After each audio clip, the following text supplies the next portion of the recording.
talata fa 5 volana desambra 2020 araba rylainao soavina ny tompo mombanao zany fiarabana izany ry havana no atolotra atsika ihany koa amin'izao fahatratrarana ny noely 2020 zao dia mifanonona ny fifampiarabana isika noho ny fahatserovantsika amin'ity androny ity fa tonga nofo i Jesosy Kristy ilay Andriamanitra hamonjy izao tontolo izao amin'ny anaran'ny Ray sy ny Zanaka ary ny Fanahy Masina. Petraka ny fiainana.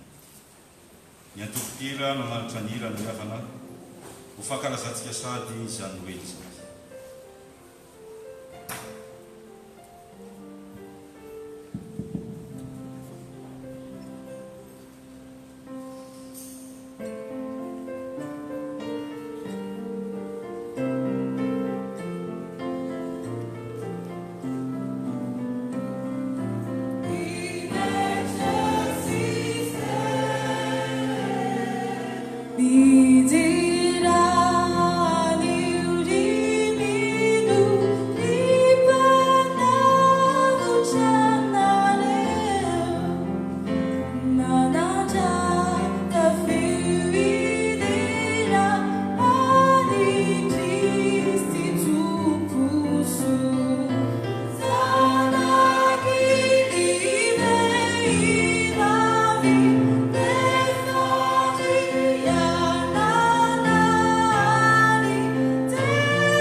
Miavana malala izao fampivavahana izao dia tsy isika ihany no miara-mankalaza azy fa ny fiangonana rehetra maneran-tany.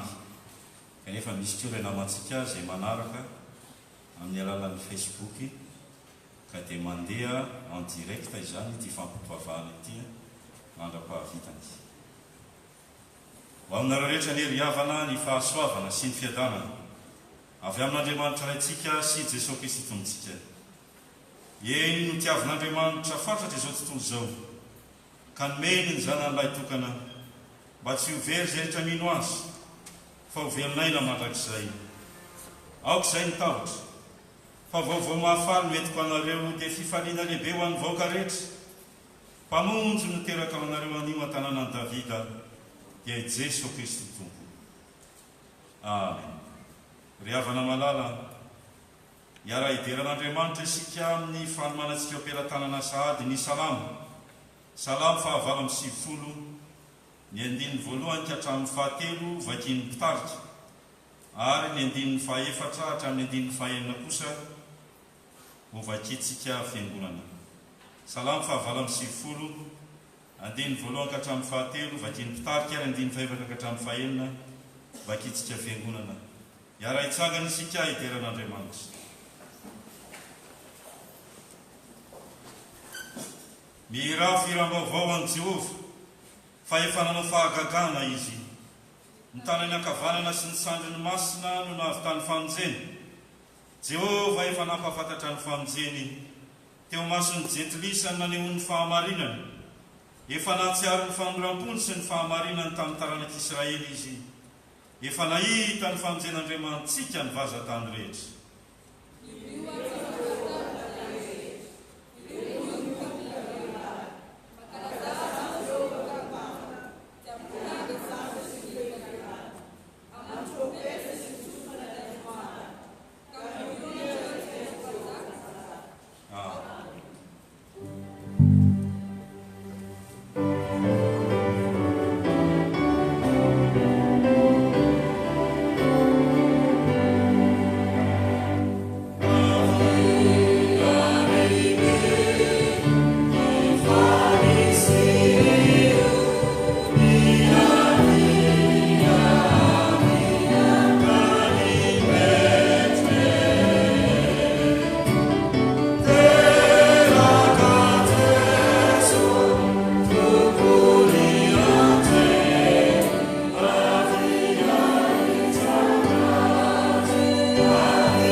Ry Andriamanitra ray zanakary fanahy masina, midera sy mankalaza ary manome voninahitra anao izahay. Voninahitra amin'ny avy indrindra ho anao Andriamanitra, fa fiadanana kosa hoety ambony tany ho an'ny olona kasitrahana.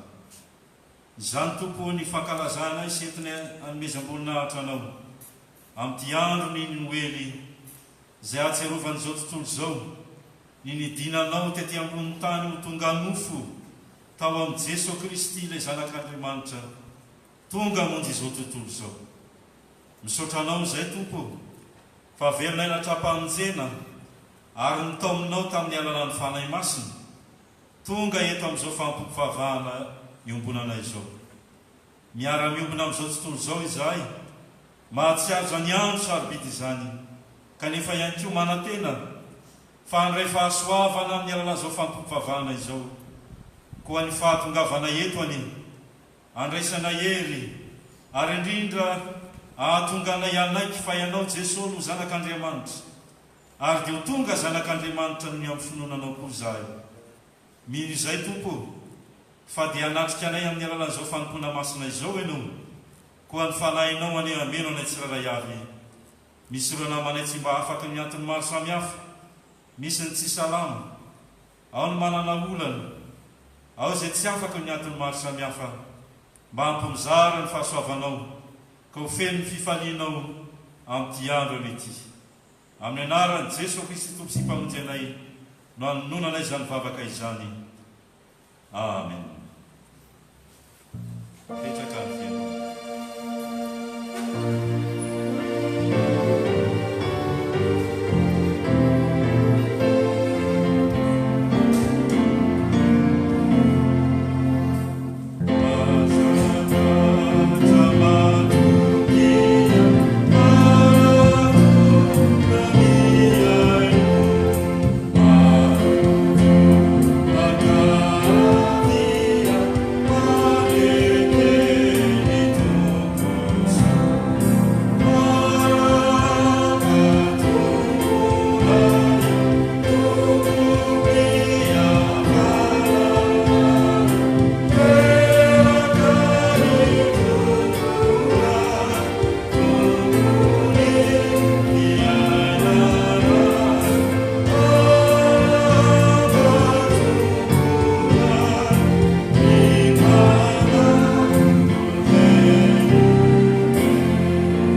matahotra na amin'ny ahihany anatonantsika mpanota rehetra an'Andriamanitra satria mpamonjy tokoa no teraka ao antsika hamonjy antsika mpanota rehetra.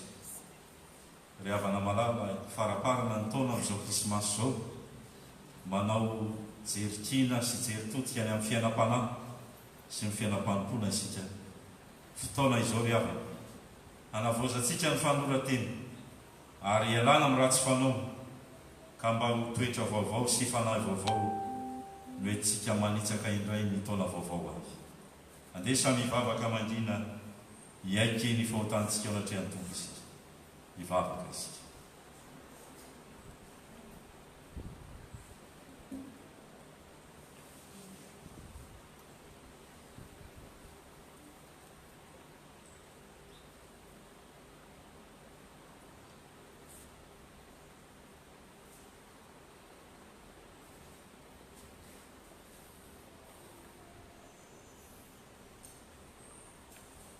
Izany tonombavaka izany re tompo ny pololotra ao amponay raha nandinika ity taona lalovana ity izahay dia tsy afaka miala eo anatrehanao satria misy izay mety efa milokalokanay mba hialanay ny ratsy fanao na ny fahalemena mamingana sy mamitaka ary mandavo anay mandrakariva alohanay nakamamy sy ny fikitra tamin'izany. Raha tokony ianao Jesosy no honina sy hanapaka ao anatinay tsiraray avy dia ny sitraponay sy ny filanay no nahazo vanay indrindra ka niafiafy ianao tsy afaka niasa mahery nanavao anay. Indreto izahay manatona anao fanetretena miaika ao anatrehanao ny fahadisoana sy ny fahadalana rehetra misy tamin'izy ireny nataonay tamin'ny teny naharary ny hafany nahare zany. Nampalahelo koa Andriamanitra misy tamin'ny eritreritraiko no nivoana tamin'ny sitraponao sy ny asan'ny fanahy masina andrindra nisy tamin'ny nataonay ny asanay no niala mihitsy amin'ny mahazanak'Andriamanitra anay. Manatona anao fanetreteny zay tompo miverina eo aminao ndray manokatra ny fonay sy ny fanahinay mba hipetrahanao sy hitoeranao ary hahaterahanao Jesosy Kristy. Monena tompo aty anatin'ny fonay manjaka amin'ny fiainanay tsiraray avy. Rirainay be fanoram-po mitalao aminao izahay mamelany jelokay diovy izay afa-pahotana sasao izay afa-kely ary avaozy ny fanahinay mba veloko anompanao ny fitiavan'i Jesosy Kristy mpamonjy anay no angatahanay aminao.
raiso amin'ny fifaliana o mpitsanganana ny teny famelan-keloka sy fiadanana omen'Andriamanitra antsika rehetra.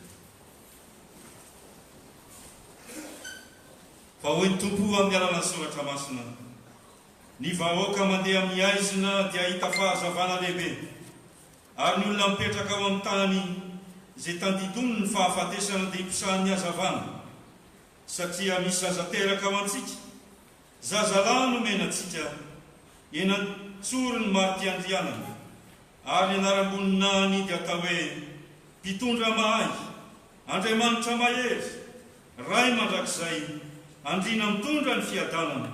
Izao Jesosy ilay fahazavana dia tonga amin'izao tontolo izao mba tsy hitoetra anatin'ny aizina izay rehetra mino ahy.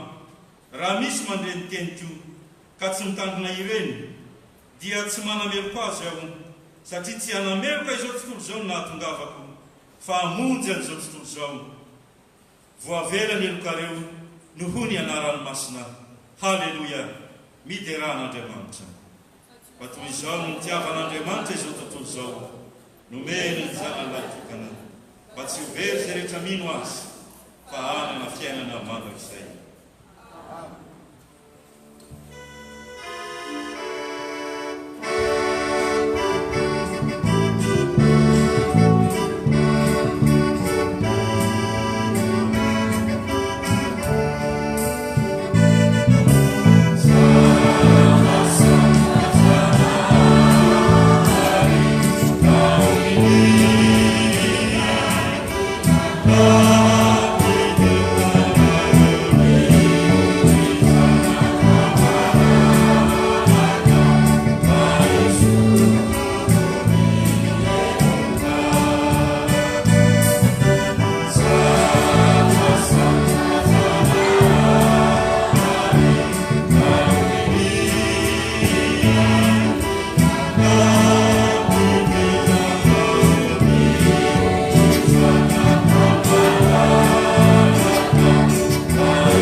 Dia ananatsika antoka afaka andresy andray ary ankatoa ny sitrapon'Andriamanitra.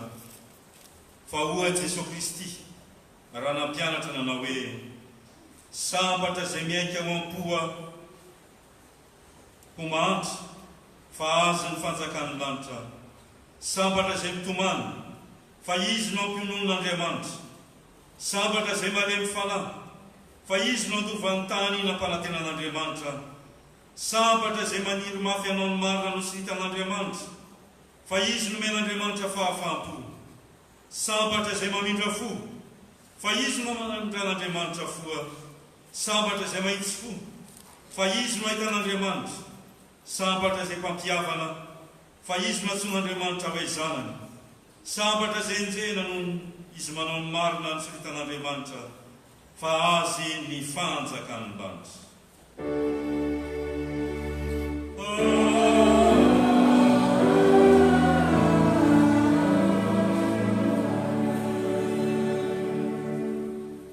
Voninahitra any amin'ny avy indrindra ho an'Andriamanitra.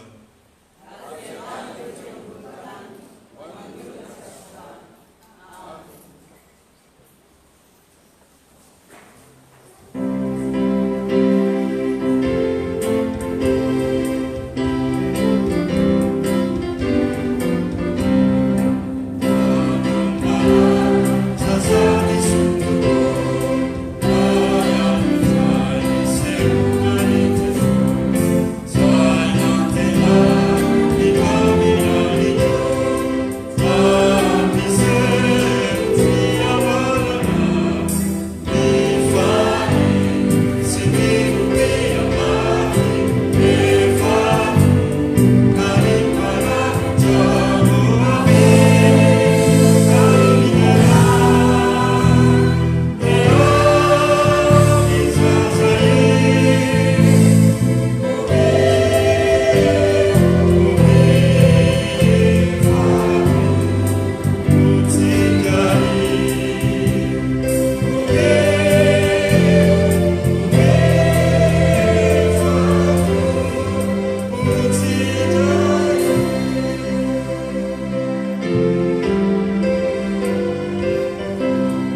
Seigneur Dieu Tout-Puissant, Créateur du ciel et de la terre, merci. Merci parce que tu nous as donné encore un souffle de vie pour vivre ce Noël 2018 avec toi. Merci d'avoir veillé sur nous tout ce temps et nous avoir permis de venir dans ta maison pour te louer, pour te glorifier. Merci Seigneur d'avoir veillé sur les enfants de l'école de dimanche, sur les jeunes, sur tes paroissiens. Merci d'avoir veillé sur le pasteur et sa famille, sur le bureau, sur la présidente, le bureau de l'église, le comité de l'église. Merci pour tous les bienfaits que tu nous accordes. Et merci de nous donner l'occasion de prêcher la bonne nouvelle, ton message, en ce jour de Noël. En ton nom, Jésus. Amen. Vous pouvez vous asseoir. Noël. Joyeux Noël à tout le monde. En malgache, on dit Thank Christmas. Et comme il y a des Américains avec nous, on va dire Merry Christmas à tous. Oui. Alors, dans la tradition, en fait, il est coutume, dans la tradition, je dis bien du monde, que les gens, à Noël, s'offrent des cadeaux. Levez la main ceux qui ont reçu des cadeaux. Voilà, vous voyez, c'est la tradition, on s'offre des cadeaux. Mais, qu'est-ce que c'est que Noël dans la tradition de la Bible? Que dit la Bible à propos de Noël? En fait, les cadeaux, dit la Bible, on voit ça dans Matthieu 1er, 8, 24, l'histoire de la naissance de Jésus, et aussi dans Matthieu 2, 11, l'histoire des 3 mages qui ont offert des cadeaux lors de la naissance de Jésus. Les voilà, les 3 mages. Comment ils s'appellent les 3 mages déjà? Caspar, vas-y Caspar, Balthazar et Melchior. Voilà, les voilà. Vous vous passez bien devant, les enfants. Qu'est-ce qu'ils ont offert? Montrez, montrez.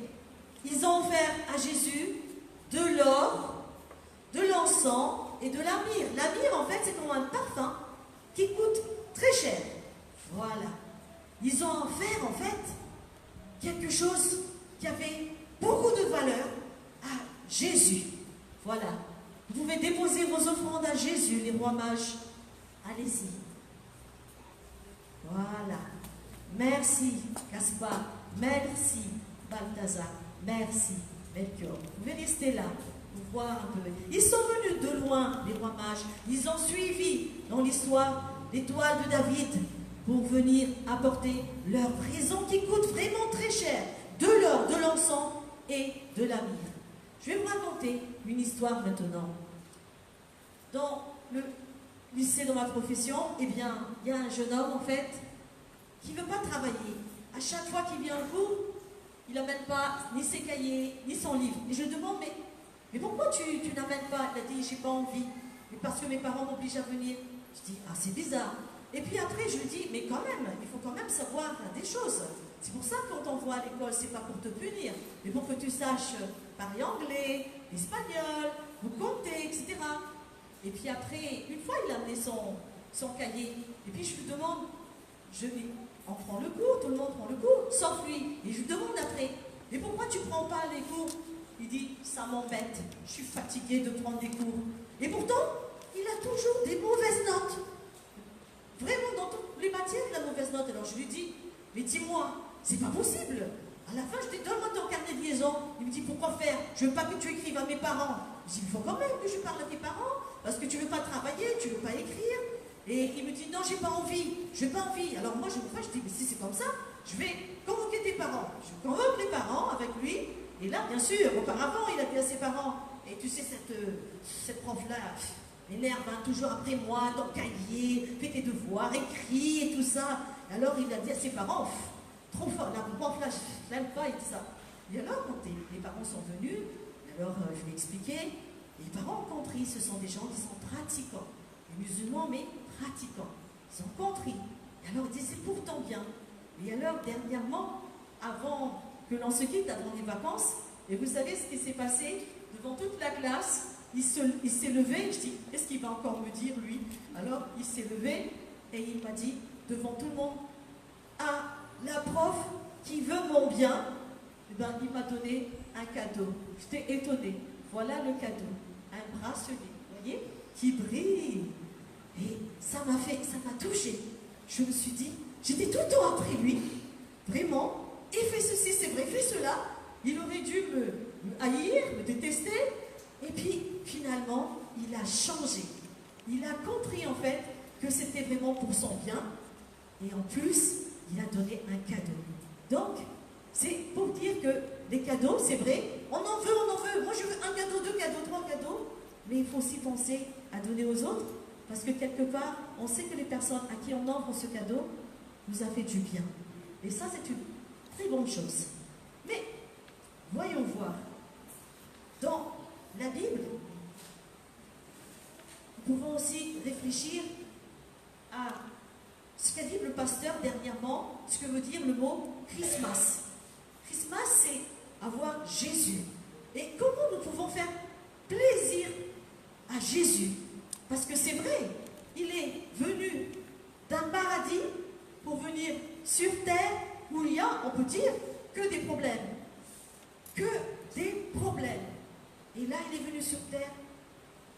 Vraiment, on a été méchants avec lui. Il a donné sa vie pour nous sur la croix. Pour nous. Sauver de quoi? De nos péchés. Alors, aujourd'hui, Noël, c'est une fête, comme il a dit le pasteur.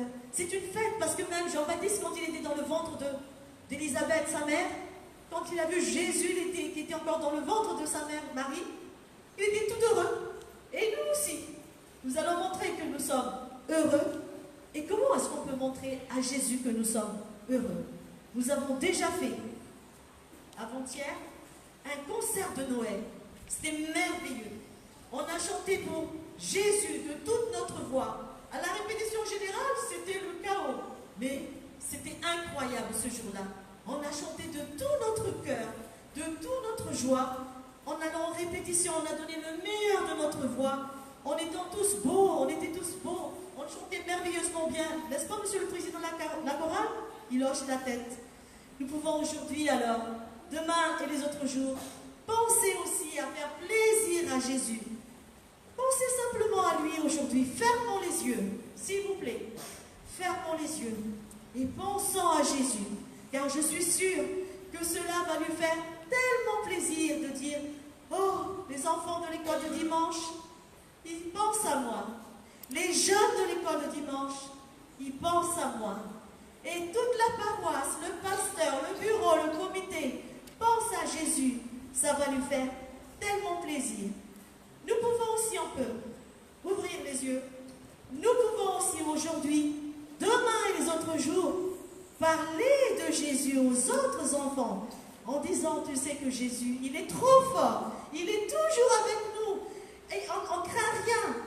Des fois, il y a des témoignages, on peut dire là avec la secrétaire que des fois, on se parle et puis après on se dit, il y a des problèmes insurmontables et puis on se dit, demain, après-demain, tu vas voir, ça va se résoudre. On dit ça comme ça. Et elle me dit, Mylène Noumel, elle me dit, c'est vrai, le lendemain, après-demain, le lendemain, les problèmes sont résolus par la grâce de Jésus. Parlez de Jésus. Pensez à Jésus. Nous pouvons aussi aujourd'hui, demain et les autres jours, laisser plus de place à Jésus dans notre cœur. Il frappe tout le temps à notre porte. Et nous pouvons lui dire aujourd'hui, viens mon ami Jésus, viens, entre dans mon cœur. Il y a de la place, c'est vrai, pour les parents, les amis, les enfants de l'école du dimanche, les rois mages, le pasteur, sa famille.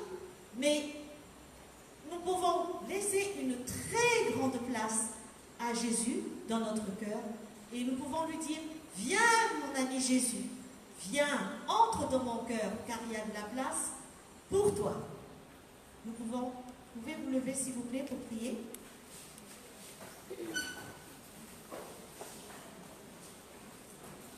Seigneur, quelle joie d'être ici, de parler de toi, de penser à toi, de t'aimer, de laisser une place pour toi dans notre cœur, de penser, de fermer les yeux et de dire, oh Jésus, tu es trop fort, tu es notre ami, on t'aime tellement. Fermez les yeux, parlez de toi, chantez pour toi. Oh, c'est merveilleux, quel merveilleux jour de Noël que tu nous donnes en pensant à toi, toi qui es venu sur terre. Pensez à toi, et merveilleux. C'est tout est merveilleux avec toi. Garde-nous dans ton cœur, garde-nous avec toi, même quand nous avons des problèmes, car nous savons que tu es toujours là, près de nous, avec nous et en nous. En ton nom, Jésus, nous te remercions pour ce Noël 2018 où nous sommes tous réunis. Amen.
andininy fafito ka hatramin'ny fafolo ao amin'ny Isaia toko 2:10 andininy fafito ka hatramin'ny fafolo. Dia hotohizana izany ao amin'ny epistiliny Hebreo toko 1 manomboka amin'ny andininy 1 hatramin'ny andininy 9. Hebreo toko 1 manomboka amin'ny andininy 1 ka hatramin'ny andininy 9. Ary hofaranana amin'ny filazantsara ny soratany Jaona toko 1 manomboka amin'ny andininy 1 ka hatramin'ny 19. Jaona toko 1 manomboka amin'ny andininy 1 ka hatramin'ny 19. Iara hitsangana isika hivavaka alohan'ny teny. Ry Tompo Andriamanitra Andriananahary, lehibe tokoa ianao satria ary tsapanay miabe ny famindramponao. No tantaninao izahay, no fimbinao nandritra ity taona 2024 ity. Ary nandrotsahanao ny fitahiana ary ny fahasoavanao izay raisinay isanandro. Ary indrindra ity tafo FPMA ity dia mahatsapa tokoa ny fitiavanao sy ny fitahianao. Ary izay rehetra nataonay dia naneho ny voninahitrao. Misaotra amin'izao maraina zao tafavory izahay tonga eto ankalaza ny Noely, ny andro naterahany Jesosy Kristy ilay mpamony sy mpanafaka anay. Dia mangataka ny fanahinao masina mandrakariva izahay anazava ny teninao eto, ifandimby eto ny mpanomponao amaky ny teninao, ka ny fanahinao no hiaraka aminy amaky izany teny izany. Ary ao koa ny mpanomponao izay hitondra ny teny soa mahafaly, indrindra amin'izao andro fankalazana ny Noely izao. Ny fanahinao masina no hiaraka aminy ary anendry ny lelany hitondra ny afatrao. Ary izay kosa dia aoka hiaino ary ankatoy izay teny raisinay androany. Dia mambola mangataka famelan-keloka mandrakariva amin'ny anaran'i Jesosy Kristy nanaovanay izany vavaka izany. Amen. Petraka amin'ny fiangonana.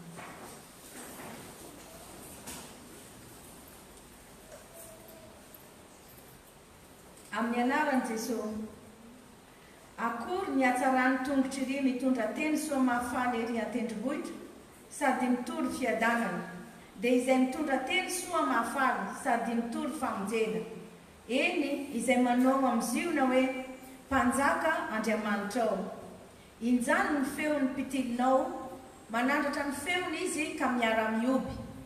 Fa ho faly izy nahita mifanatry maso ny odian'i Jehova ho an'ny ziona.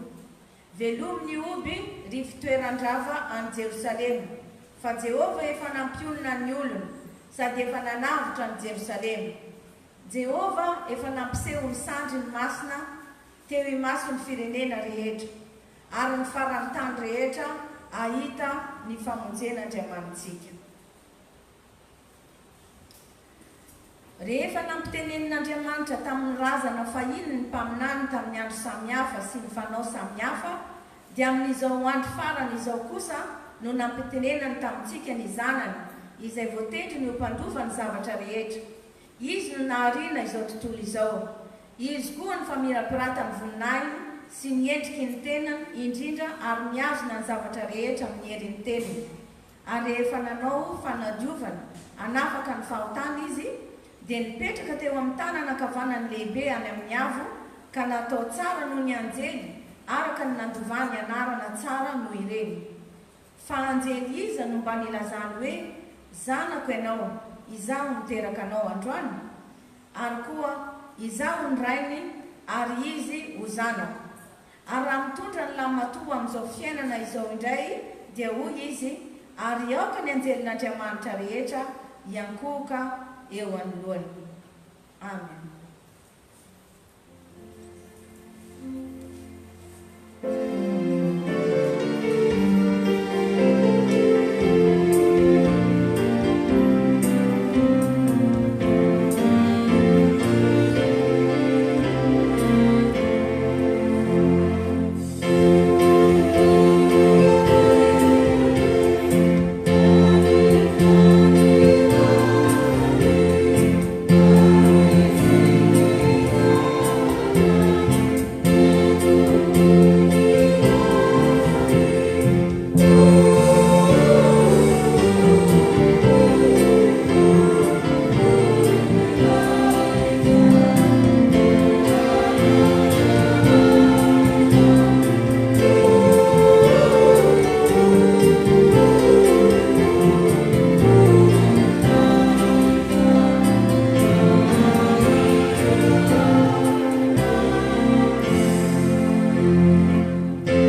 voalohany ny teny ary ny teny tao amin'Andriamanitra ary ny teny dia Andriamanitra. Izy dia tao amin'Andriamanitra tamin'ny voalohany. Izy no ariana ny zavatra rehetra ary atsy izy dia tsy nisy nahariana izao zavatra ary izao na dia iray azy. Izy no nisy fiainana ary ny fiainana no fanazavana ny olona. Ary ny mazava dia mamirapiratra ao amin'ny maizina fa ny maizina tsy nandray azy. Nisy lehilahy niarahan'Andriamanitra, Jaona no anarany. Izy tonga ho vavolombelona anambara ny mazava mba inoan'ny olona rehetra no ny teniny. Tsy izy anefa no ilay mazava fa tonga ho vavolombelona anambara ny mazava ihany izy. Tao no tena mazava izay mahazava ny olona rehetra tonga amin'izao tontolo izao. Teo amin'izao tontolo izao izy ary izy no anaovana izao tontolo izao, nefa izao tontolo izao tsy nahalala azy. Tonga tany amin'ny azy izy fa ny azy tsy nandray azy. Fa izay rehetra nandray azy dia nomeny hery ho tonga zanak'Andriamanitra, izay mino ny anarany. Dia ireo izay tsy nateraky ny raha, na ny sitrapon'ny nofo, na ny sitrapon'ny olona fa nateraky Andriamanitra. Ary ny teny dia tonga nofo ka nonona tamintsika. Ary hitanay ny voninahiny dia voninahitra mendrika ho an'ilay tokana, avy tamin'ny ray, sady feno fahasoavana sy fahamarinana. Jaona nanambara azy ka niantso hoe, izy ilay nolazaiko hoe, izay avy aoriko dia efa tonga eo anoloako, satria talohako izy. Fa tamin'ny fahafenony no nandraisantsika rehetra dia fahasoavana anampy fahasoavana.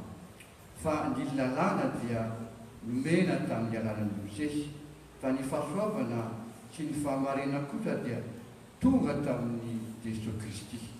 Tsy nisy nahita n'Andriamanitra na oviana na oviana. Fa ny zanakaray tokana izay ao an-tratrany ray, izy no nanambara azy. Ray masinao manamasinana ihany fahamarina, ny teninao ny fahamarina. Amen.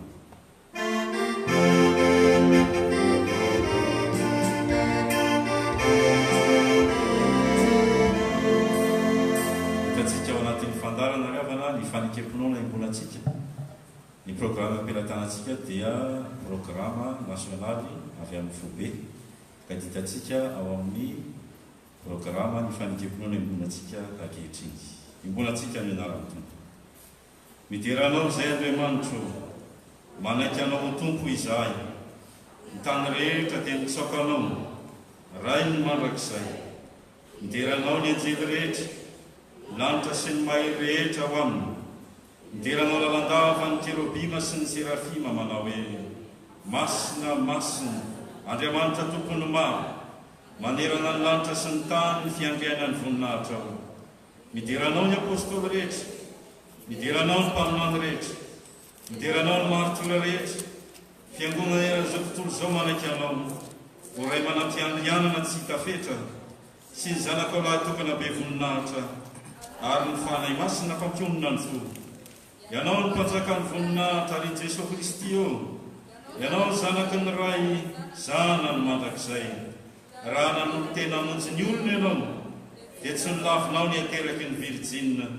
Rehefa nanesy ny herin'ny fahafatesana ianao, dia novoanao ny fanjakan'ny lanitra mba hidirany mino rehetra.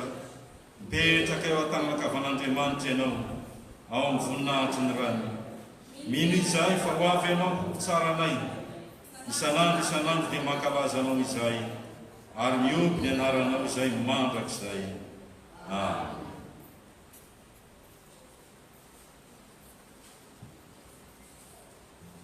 Era fafolo sy roanjato.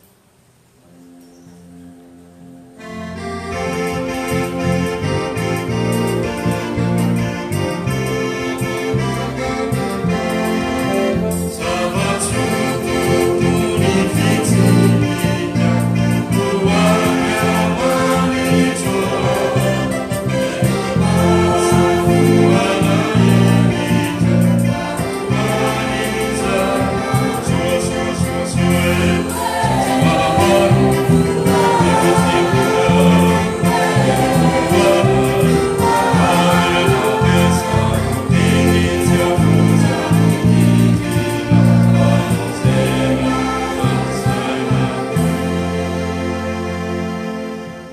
vavaka isika. Eny tompo tonga ny fotoana sarobidy iarahana miaino sy mandre ny afatrao. Misotranao zay ny amin'izay fanomenao anay tamin'ny alalan'ny tokoteny tamin'ny teny frantsay teo. Ankehitriny mbola mafisinao zany satria tsy avelanao diso anjary zahay amin'ny fiteny samihafa nitoriana ny filazantsaranao. Engany mbo fenao ny fanahy masiny zay tsiraray avy ahatakatra zay tianao ambara. Amin'ny anaran'i Jesosy Kristy mpamonjy anay. Amen. Petraka ny fiainana.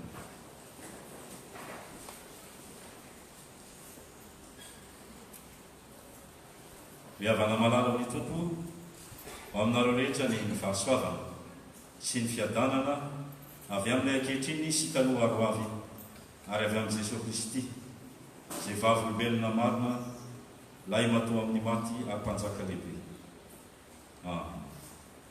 Ny Jaona toko voalohany andiny 12 sy 14 ry havana vakitsika rehetra mianarany tonga. Fa izay rehetra nandray azy dia nomeny hero tonga zanak'Andriamanitra dia izay mino ny anarany dia ireo izay tsy nateraky ny raha na ny sitrapony nofo na ny sitrapony olona fa nateraky Andriamanitra.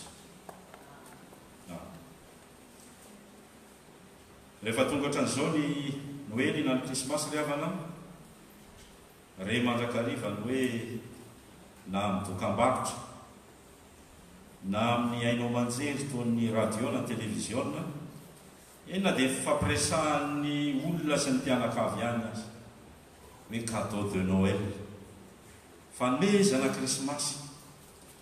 Mino fa raha ho tany sainy eto zany dia tsy maintsy teny maro amintsika hoe za nahazo kiraro na dia tsy hitako aza le kiraro dia io le kiraro vaovao. Za nahazo akanjo vaovao. Mety efa lasa aloha koa le cadeau de Noël fa androany vao nentina. Misy amin'ny ankizy koa mety nahazo fa misy koa nefa mety tsy nahazo satria mety indraindray mety tsy kolotsaina koa le izy hoe zany cadeau de Noël zany.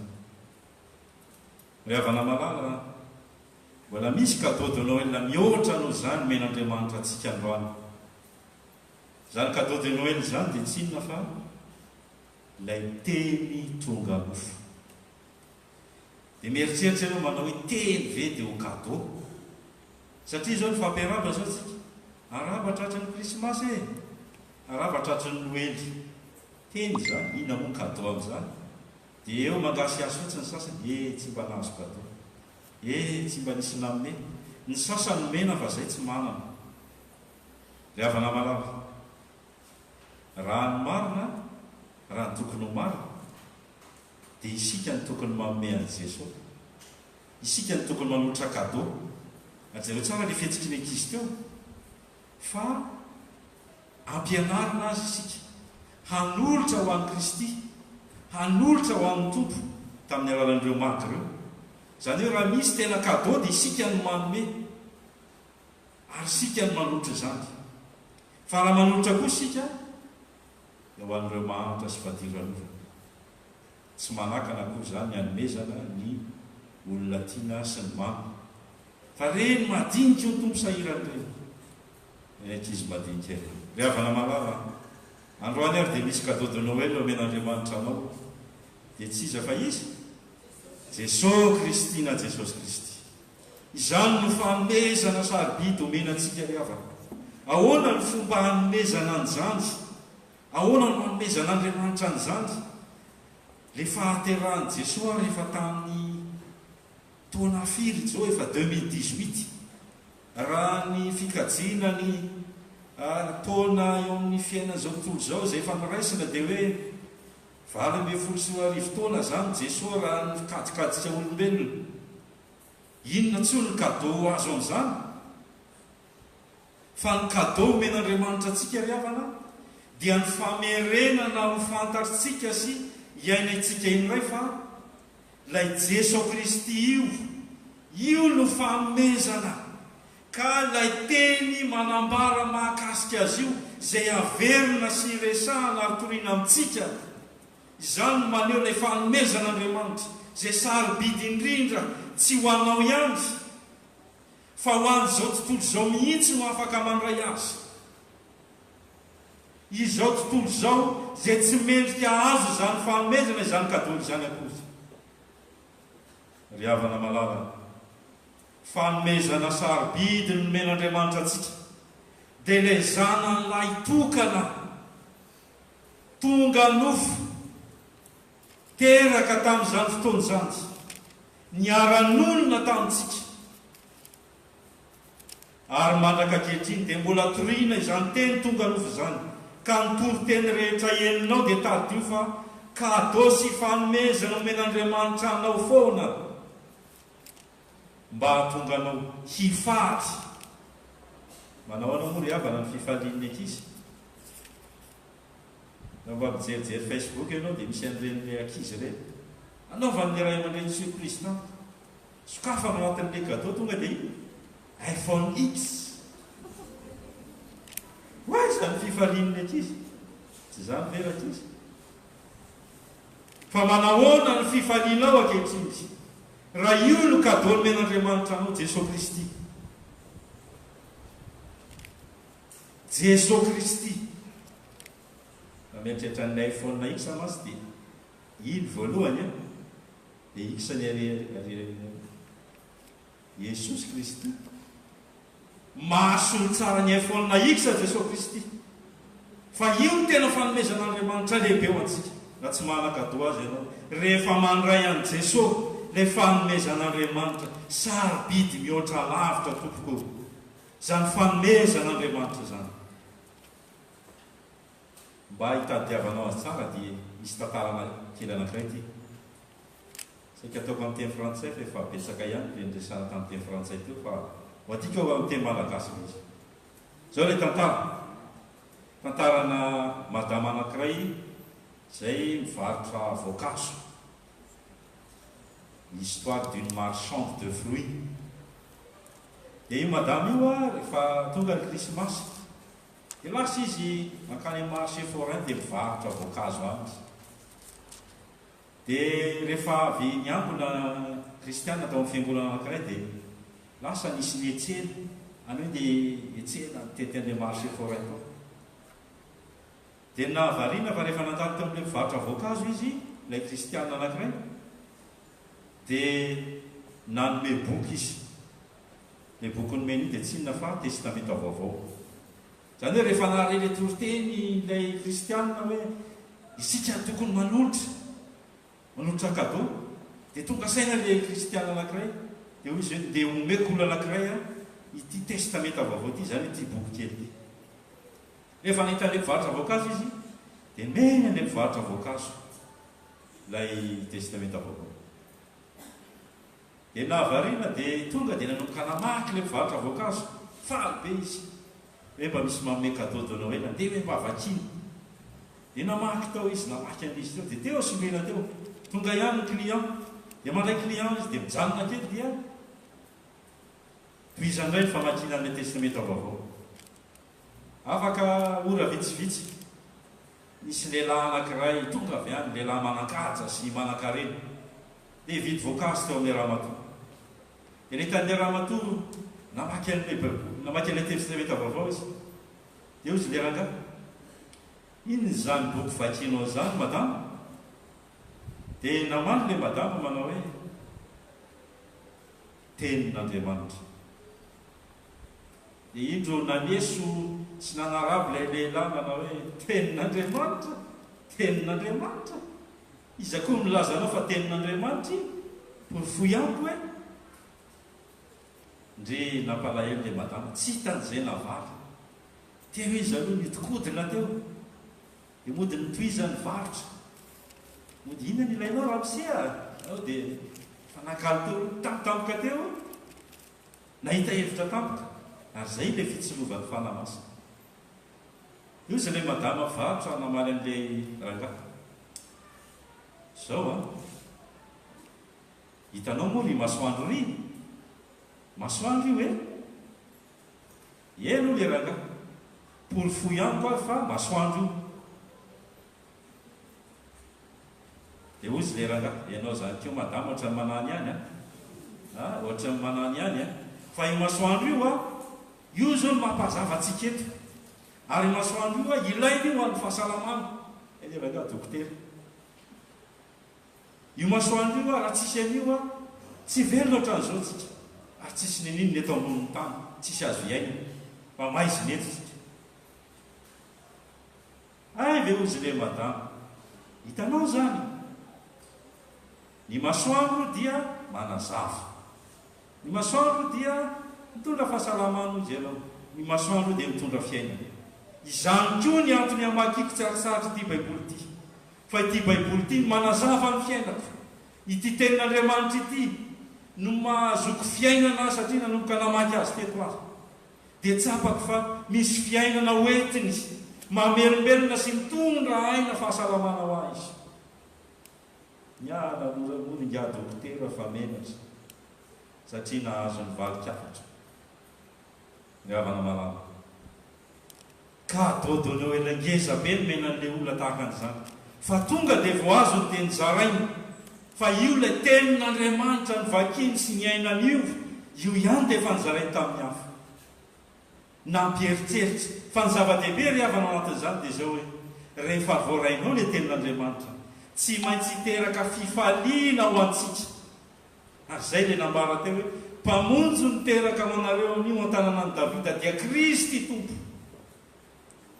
fifaliana lehibe ho an'ny olona rehetra ho anao zany ry havana ho an'ny tokantranonao zany mba miditra ho tokantrano le kadodonao eny le fifaliana mety misy misaintsaina an'izany zao hoe ny atao tokantranoko ato a misy kadodonao ena mba tena andrasako fa io fomenanao le izy raiso le izy ary zany raha raha tonga n'le fiteny malagasy manao hoe kristianina tsy mandalo tsy mandà fanomezana kristianina ve anao omena kadô anao Jesosy Kristy ny fanomezana lay zanak'Andriamanitra ny fanomezana andray sa tsy andray raiso rangaha ny fanomezana zay le hoe mandray an' Jesosy ary zay natonga n'le loha hevitra ny fidinana io hoe izay mino ny zanaka raha tokan'Andriamanitra dia tonga zanak'Andriamanitra izy minoan' Jesosy ilay fanomezan'Andriamanitra le havana malala ny zavatra faharoa izay tia nisary anasainantsika dia zao hoe tsy raha ihany ny kadô menanao androany io Jesosy ny raisinao a kadô io fa misy kadô fanampiny na fanomezana fanampiny dia ianao lasa antsonao hoe ino zanak'Andriamanitra ianao lasa antsonao hoe zanak'Andriamanitra ianao efa mijery ny tantara ao amin'ny baiboly sika fana be dia be ny antson'ny baiboly antsony soratra masina ny olombelona melohany zanak'Andriamanitra azy andeha amin'ny Jenesisy ianao mahita hoe voaozina ny tany dia ndroana ny olombelona zany hoe ny olombelona zany dia tonga lasa ino lasa olom-boaozina ny olombelona no ny fahotana hitanao amin'ny soratra masina misy an'izany hoe andevon'ny ota esclave du péché misy an'izany olombe tafety olona ratsy fanahy anarana samihafa ny antsonantsika zanak'olombelona noho ny fahotana novaintsika tamin'ny Adama sy Eva ihany fa izao nefa dia omen'Andriamanitra anao ny fahafahana na ny opportunité azonao miala amin'izany anarana ratsy zay efa nilovana izany ka manjary anana anarana vaovao ianao dia ny hoe zanak'Andriamanitra omena anarana vaovao tahaka an'izany tsika ry havana malala fanomezana sarobidy omen'Andriamanitra anao amin'izao Noely na krismasy zao koa zany fa izao anefa nandrasan'Andriamanitra aminao ary zay le nambarany Jaona teo zay rehetra nandray azy no nomeny hery ho tonga zanak'Andriamanitra dia izay mino ny anarany dia rehefa tsy nateraky ny rana ny sitrapony nofo fa nateraky izy naterak'Andriamanitra zany hoe ny andrasana amintsika dia ny fandraisana accueil ny finoana mifanohatra tanteraka amin'izay ambarany Jaona eo amin'ny andininy ambonimbony eo satria Jaona dia manambara manao hoe tonga tany amin'ny azy izy fa ny azy tsy nandray azy ny jiosy tamin'izany ny resahana nitodika tany amin'ny jentilisana ny olona tsy jiosy Jesosy tany nandray azy voalohany ry havana malala handray ianao sahanda lay fanomezana sy lay finoana an Jesosy Kristy zay nomen'Andriamanitra atsika handray sahanda fanontaniana mipetraka zany fa ny antso ataon'Andriamanitra atsika ny antso ataonao dia hoe raisy ny famonjena zay omenanao maimaim-poana ahoana ny fomba andraisana an'izany tsotra dia tsotra tia ny foko Jesosy kafako anao mandrosoa ianao meteza ho teraka ao anatika atolotra anao ny fiainako miaiky ny fahadisoko sy ny fahadalako aho fa izao dia olom-boozina noho ny fahotana maty noho ny fahotako aho andevo ny fahotana aho olona ratsy fanahy aho olona tsinotsinona aho zay miainako hatramin'izao fa izao kosa manaiky anao aho fa ianao ny zanaka raha tokony Andriamanitra lay tonga amonjy aho amonjy ny ankona faranako amin'ny tantara anankiray indray zany mba tafalatsaka obotsika tany Amerika avaratra na Amerika du Nord tamin'ny andron'ny fanandevosana na ny esclavage dia misy andevo na esclave kristiana anankiray zay andevo tao amin'ilay tompony izy any hoe ilay tompony tsy kristiana fa izy zany andevo tamin'izany fotoana zany ary dia tao no nijoroany vavolombelona la maha kristiana azy dia isaky mahita azy ilay tompony dia zao foana no resany manao hoe ianao moa zany kristiana dia ny avalony andevo matetika oui maître zay foana oui maître ianao moa zany zanak'Andriamanitra ino avalony oui maître ento dia nanontany indray mandeha indray wala manaraby any maneso monsieur moquet lay patron ianao moa voafidy élu zany hoe ianao moa voafidin'Andriamanitra fa voafidy any no an'ilay patron élu ve ianao dia ho lay andevo maona navalona oui maître dia nanontany lay patron mba ahoana moa zany no atonga ahy le patron ho élu na olo voafidy dia nijanona kely aloha le andevo janona teo izy neritreritra ino no avalo tsy nanao i maître intsony izy fa zavatra avy ny navalona dia hoy izy tamin'ilay patron pour être l'élu il faut que vous soyez candidat raha teo voafidy ianao dia tsy maintsy mirotsaka candidat ianao ahoana olona i patron candidat amin'ny ahoana namaly amin'izay lay andevo kristiana raha teo olom-boafidin'Andriamanitra ianao ny antsoina hoe candidat dia ny olona manapa-kevitra fa hiala amin'ny fahotana izy hiala amin'ny ratsy fanaony ary bebaka hiala amin'izany zay ianao voantsoina hoe olom-boafidin'Andriamanitra miala moramora le patron menatrony tsy tsy zay navaly tany mpandrina ny eritreritra an'izany resak'izay liavana malalana manana fahafahana sy opportunité isika mbola afaka nanantonana ny tompo mba anisan'ny olom-boafidin'Andriamanitra handova ny fiainana mandrak'izay isika manana fahafahana amin'izany ianao amin'ity noelyty tady dio foana ry havana fa ny fanapahan-kevitra ao ankehitriny no hiantoka no avy ny fiainanao rahatr'izay raha izao ianao no manapa-kevitra fa Jesosy no tompo sy mpamonjy anao ny mandrak'izay ianao dia azo antoka fa raha izao ianao no mbola misalasala malahelo amin'nazanao fa anjeny andro lava ianao ary tandremo sao diso tara loatra fa ny olona manapa-kevitra ankehitriny dia misy fiantraikana amin'ny fiainany ankonanao aza ny fanapa-kevitra ao zao satria ny krismasy dia krismasy fetiny Kristy Kristy te hanao fety ao mitokantranonao. Raha tsy manana azy ianao, sarotra ho anao, sarotra ho an'i Kristy nanao fety eo. Rehefa Kristy nefa no mifety ao mitokantranontsika, anahoana ny fifaliana eo, anahoana ny fahasambarany ianan'izany fiaina-tokantrano zany. Tsy mba nieritreretinao ve ry havan'izany fifaliana zany? Fifaliana avy amin'Andriamanitra no ny fahateran'i Jesosy Kristy ao anatin'ny fonao sy ny zanakao, ao anatin'ny fiaina-tsika tsirairay avy ry havana malala. Amin'izao Noely zao azy, aza velan-dalo fotsiny fanjely.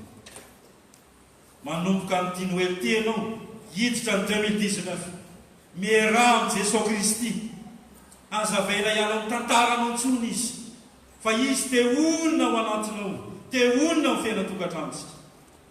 Fa raha izany tanteraka, efa miaina sady na tsy hoe fiainana mandrakizay ianao ao amin'ny fiaina-tokantranonao, zay feno olana sy zavatsarotra io. Efa misy an'i Jesosy ao. Badiny tsara ny havana ny fiainantsika. Zao zany ianao anatina problema samihafa, tsisy an'i Jesosy, miady rery ianao. Indro efa misy kadao omenanao, raisy Jesosy dia asevy miara-monina sy manjaka ao izy, fa hiaraka aminao ao izy, hamany olana sy zakany olana rehetra. Inona ny tsy anararontanan'izany? Fanomezana nomena, lasa fiarahamonina samy zanak'Andriamanitra manomboka amin'izao Krismasy zao. Zany ny fiainantsika. Araroty ry havanao, zany fanomezana omen'Andriamanitra antsika izany. Fa izay rehetra mino ny zanaka raha tokan'Andriamanitra, dia tonga zanak'Andriamanitra izy. Au pluriel la nanaovana ny lohateny eo, zay tsara ny lohateny nataontsika. Ceux qui croient au Fils unique de Dieu deviennent des enfants de Dieu. Zany hoe manomboka eo, rehefa mino isika, dia tonga fiarahamonina samy zanak'Andriamanitra zany tsika ireo zao. Samy zanak'Andriamanitra. Raha mitodika ianao zany dia io raha lasandy io arina io, io raha nabavoloana io arina io. Dia ohatran'izay fijerinao ireo namanao ireo, samy zanak'Andriamanitra. Io frère Patrick eo akaiky, ry havana malala. Prala amin'ny tompo isika, prêt-à-pour amin'ny tompo isika. Ho an'izay rehetra mino, zany no santatry ny fiainana mandrakizay. Mahereza ry havana. Enkany ty Noely ty, onery fifaliana sy fahasambarana ho antsika rehetra. Hitsangana handray ny fitaina. Ho aminareo rehetra ny fahasoavan'i Jesosy Kristy Tompo, ny fitiavan'Andriamanitra ray, ary ny firaisana ny fanahy masina. Petraka ianao.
Teraka ho anareo anio ao an-tanànan'i Davida dia Kristy Jesosy. Luka toko faharoa andininy faraiky ambin'ny folo. Izany teny soratra masina izany ry havana no hiarabanantsika rehetra nahatratra izao andro lehibe fankalazana ny Noely izao. Misy vahiny maromaro tonga eto amintsika. Ny fianakaviana Razakandraibe Gérard sy Ginette izay ravavin-nana. Ny fianakaviana Randriamandrato Richard angatana izy ireo hitsangana. Rajosoa Hubert, Rajosoa Jocelyne ary ireo vahiny izay tsy voatonona ny anarany dia miankaviana koa izy ireo hitsangana.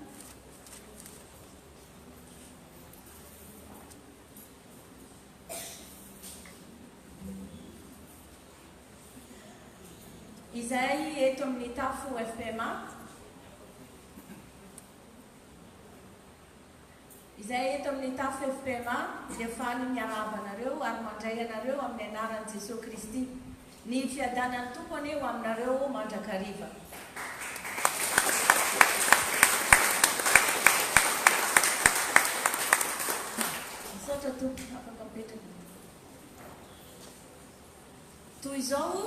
raharampiangonantsika. Taratasy afatra pastoraly Noely 2024.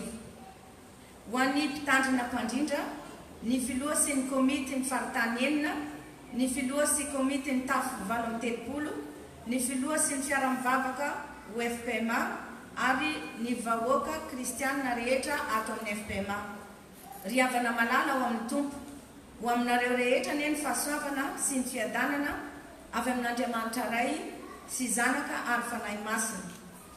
Feno arem-pahasoavana ilay teny ka nandraisantsika rehetra fahasoavana tovozy tsiritra, satria ny lalana dia nomen'Andriamanitra tamin'ny alalan'ny Mosesy, fa ny fahasoavana sy ny fahamarinana kosa dia tonga tamin'ny alalan'i Jesosy Kristy.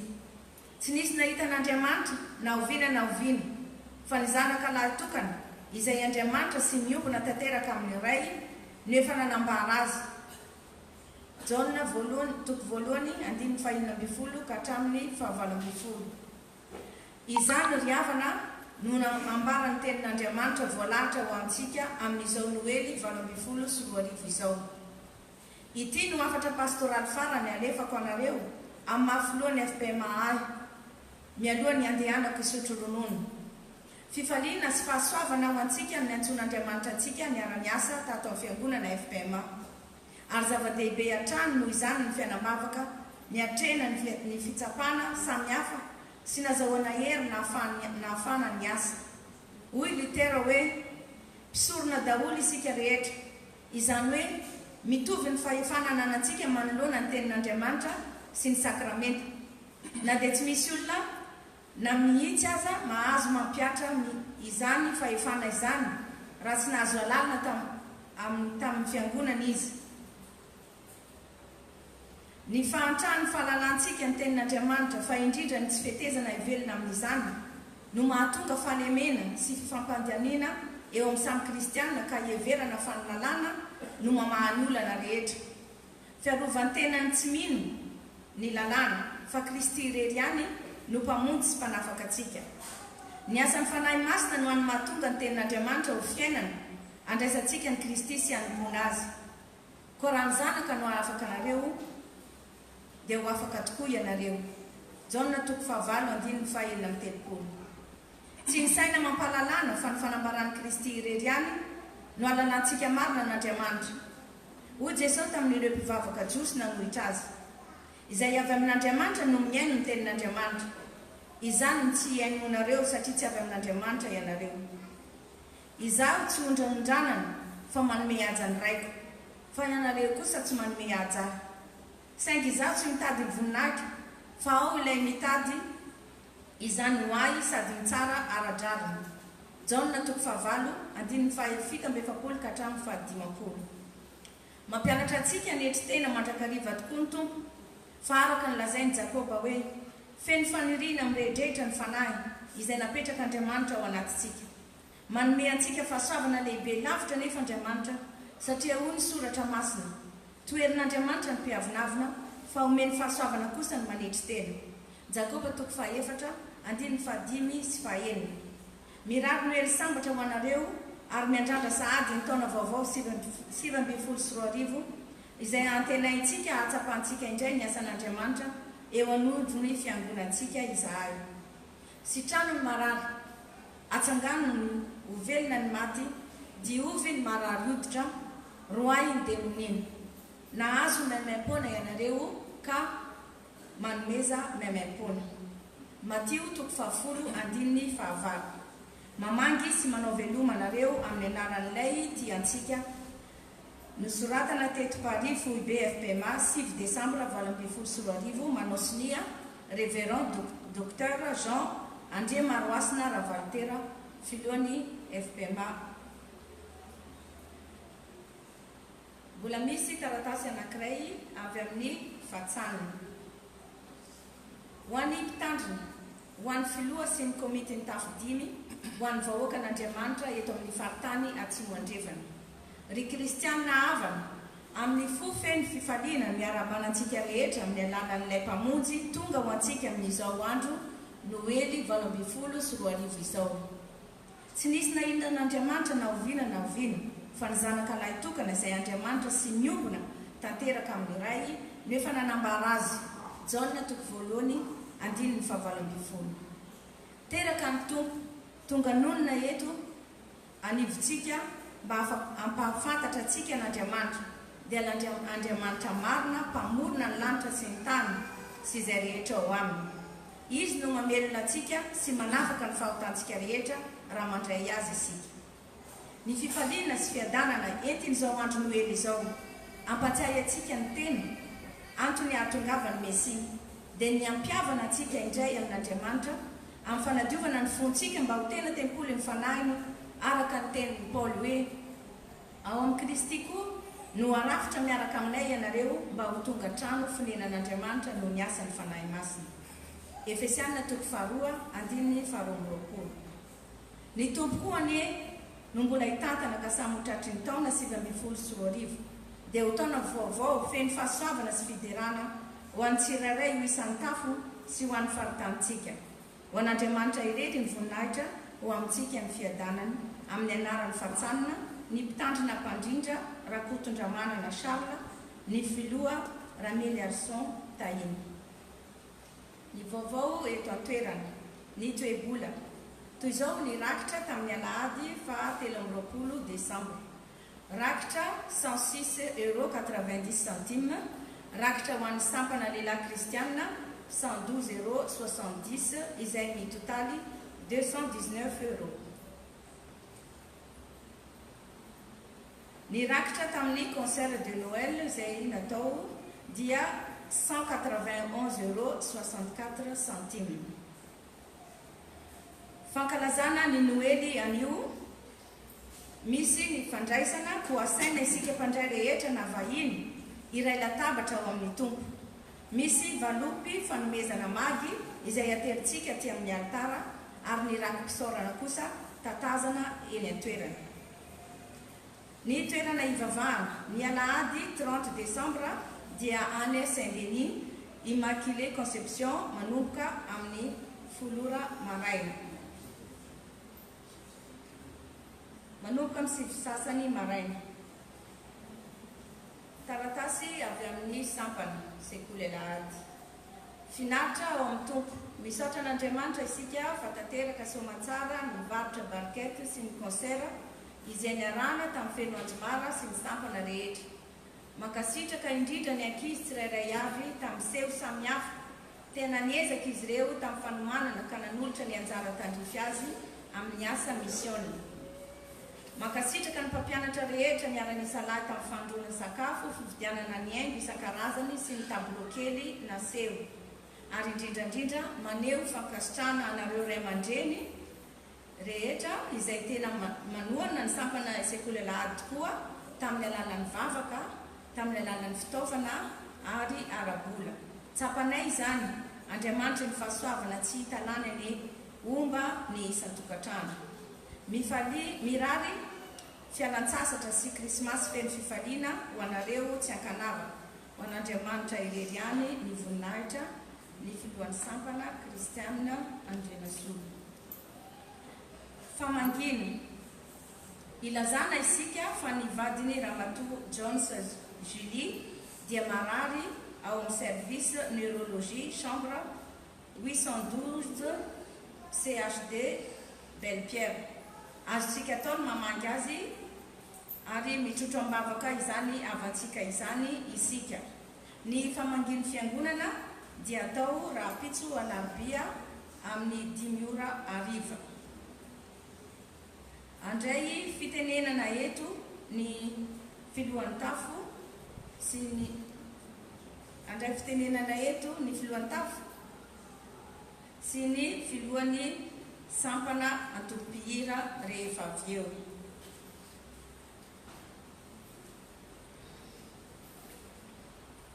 Izany indray ry havana ny vaovao mpiangonantsika anio. Androany ny alahady farany amin'ity taona ity izay talata farany amin'ity taona ity izay ilazako vaovao eto amintsika dia mirary fety sambatra ho antsika rehetra ary mirary taona vaovao engany ny taona 2024 hitondra fahasoavana ho antsika tsirairay avy sy ny manodidina antsika. Alohan'izany dia misy zakomba misy cadeau kely atolotro anareo. Ity cadeau ity dia tsapako ny fitahian'Andriamanitra ary tiako ny mizara izany amintsika rehetra. Amin'ny fanatrehantena lehibe no ary aoka iseho ny voninahitr'Andriamanitra no anambarako ny asan'Andriamanitra. Taloha zany za io rakitra io tsy mba homaniko mihitsiny ary tsy mamenatra ny miteny amin'izany.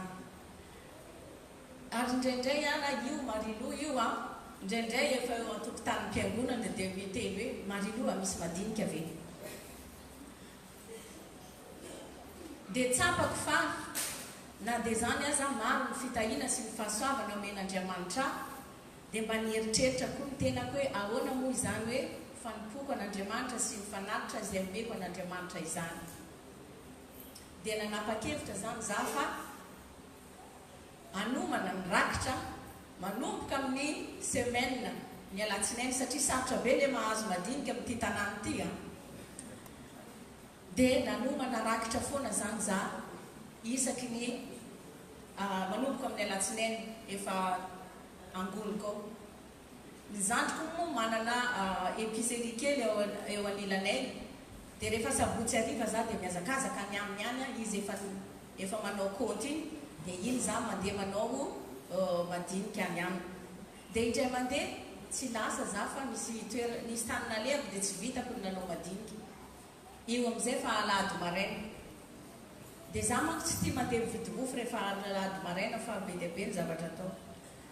Nefa tsy vita ny fanomanana ny rakitra. Dia hoy za hoe zao Andriamanitra andeha hifazako maraina be izy ity andeha hanaovako andeha hanomanako ny rakitra fa andeha mividy mofo amin'ny enina maraina za andeha hanomanako ny rakitra teriko anao. Zay mihitsy ny teneniko dia lasa za.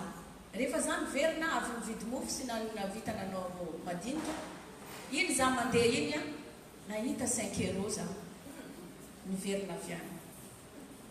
Eo amin'izay za mandinika inona moa ty dikany 5 euro ty ry Andriamanitra. Récompense za le nanao fanomanana ny fomaraina be sa fa ahoana. Dia rehefa nandinika sy nivavaka tamin'Andriamanitra hoe inona moa le dikan'iny, dia tsapako fa izay Andriamanitra miteny amiko hoe Andriamanitra ny miaina ka heny le teny nataoko tamin'ny alohan'ny za andeha. Ary Andriamanitra mahita izay rehetra ataontsika hoe hitany le effort nataoko tamin'ny maraina. Ary farany Andriamanitra mahay mamaly soa ho an'izay rehetra manompo azy sy manao zavatra amin'ny fony.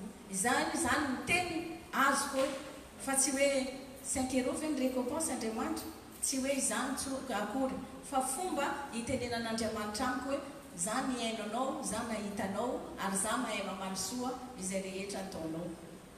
Dia nozaraiko tamin'ny rahavaviko izany. Rahavaviko ny resako tamin'izany. Dia hoy izy hoe tsy niteny izy fa dia niraisy ny fijoroana vavolombelona nataoko. Avy taty aoriana tratra koa izy fa tsy nanomana. Dia 20 euro ny tany aminy. Ahoana ty tsy vita, tsy voahomana. Dia hoy izy hoe nalatsany ihany le 20 euro. Dia hoy izy hoe Andriamanitra foko anao iny na dia tsy nanomana za. Fa 2 jours après tonga ny resaka tamiko ny namako. Dia hoy izy hoe 2 jours après ny vahozy ny olana be tamin'ny asako izay efa nandritra ny herinandro izay tsy hita lamilany fa ny vaha ny olana. Ny zavatra tiako ambara amintsika dia hitan'Andriamanitra ny filofosantsika manompo azy. Hitan'Andriamanitra izay rehetra ataontsika aminy. Koa ny taona 2024 dia mbola ho taona feno fitahiana ho antsika rehetra manontolo vahoaka an'Andriamanitra eto amin'ity FPMA ity. Ho an'Andriamanitra ireny ihany ny voninahitra. Amen.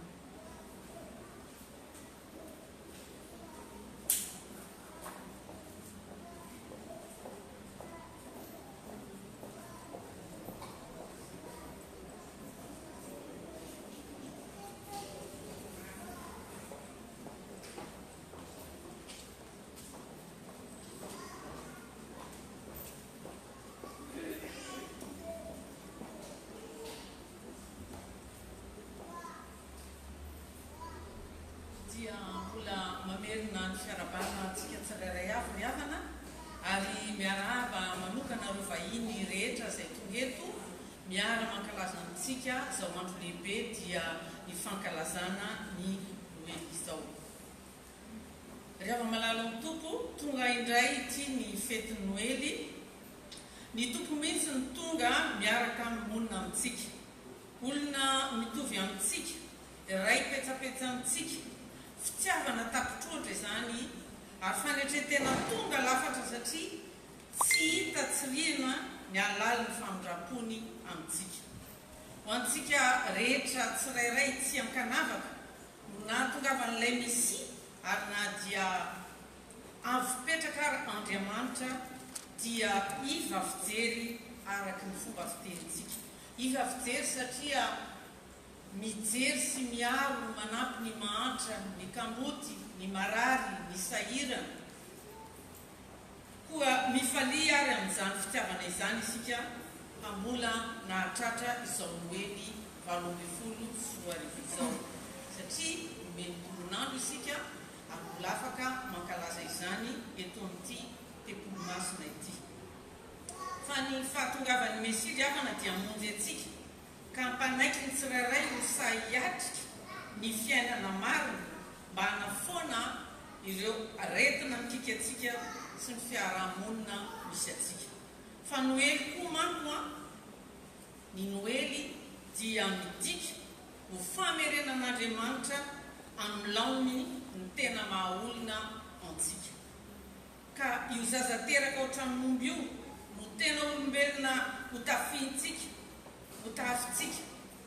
Ny toetra ny tao Nazareta, ny fomba fiainany teo anivon'ny fianakaviany, ny fahaizany mandahateny teo anivon'ireo olona manana maha izy azy teo amin'ny fiarahamonina, ny fomba fampianarany tsy nampitolagaga fotsiny fa tokony fakatahaka ihany koa.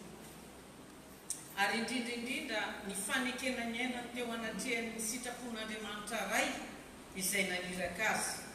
Tonga iray aina amintsika izy, ny zanak'Andriamanitra mba hamonjy antsika, hanasitrana antsika, ka engane izao Noely ankalazaintsika isan-taona izao, ahatsapantsika tsirairay marina tokoa fa mila miray ainaminy isika ka izy ao amintsika isika ao aminy. Eto am-pamaranana dia miarahaba antsika rehetra tratry ny fety Noely amin'ny anaran'ny tenako, amin'ny anaran'ny fiangonana, miarahaba manokana ny ray aman-dreny mpitandrina mivady na tratra izao Noely izao, ary mirary antsika mianakavy mba ho tratry ny taona 2024 mba ho tao pahasoavany, ho tao mpiovana vokatry ny ezaka nataontsika tao anatin'ny taona ny fankalazana ny famindrapon'Andriamanitra. Miarahaba tratry ny fety riavana, hitondra fanantenana ary koa ameno fitiavana ho antsika tsirairay sy nampona antsika ny Noely. Mangataka anareo hiara hivavaka isika. Mitsangana tompo azafady, angafa anareo mitsangana. Ry Jesosy tompo sy mpamonjy anay io, mitera sy mankalaza ary manome voninahitra anao izahay fa lehibe indrindra ianao. Mpanjaka ianao nefa dia nanaiko tonga nofo tao an-tranon'omby mba hitondra fiainanao anay tsirairay avy. Nilazanao ny seza fiandriananao mba hanakaiky anay mpanota tsy mendrika sy hanafaka anay.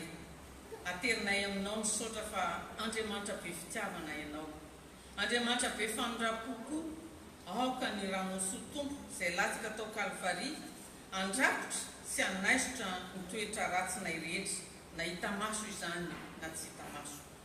Jesosy, tsy misy ota izay tsy afaka ao, tsy misy aizina izay tsy ho tarafy ny fahazavanao koa.